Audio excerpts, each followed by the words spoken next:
do not understand why he talks to the Kremlin propaganda.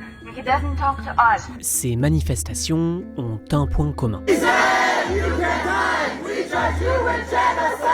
Remettre en cause la présence de certains pays à la Biennale de Venise. Cette exposition internationale ouvre au public ce 9 mai et jusqu'en novembre, elle accueillera des pavillons des pays du monde entier et récompensera certains artistes. Mais avant même son ouverture, la Biennale de Venise suscite déjà plusieurs polémiques. Voici ce qu'il faut savoir. Le 6 mai, des groupes féministes ont manifesté devant le pavillon russe. Russia wages hybrid war.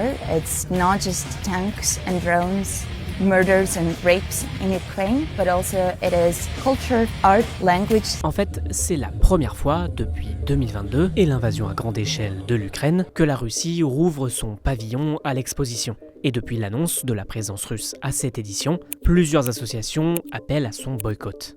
I wrote a letter and we're going to pass it to President Petro.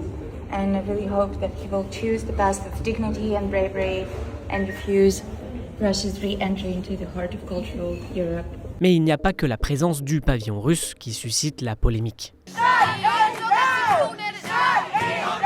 Le collectif international Art Not Genocide Alliance a aussi appelé à la fermeture du pavillon israélien à plusieurs reprises, qui n'avait pas ouvert lors de la précédente édition en 2024.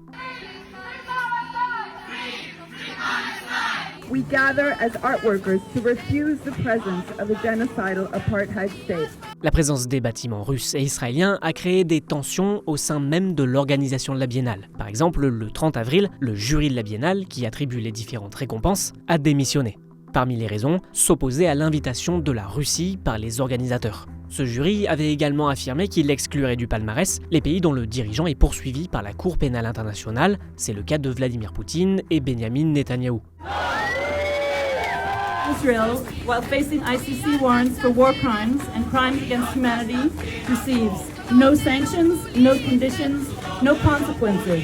Cette Biennale 2026 commencera donc sans jury. Sa cérémonie de remise des prix aura lieu à la fin de l'événement, le 22 novembre, et non le 9 mai comme prévu initialement, et les gagnants seront choisis à l'issue d'un vote du public.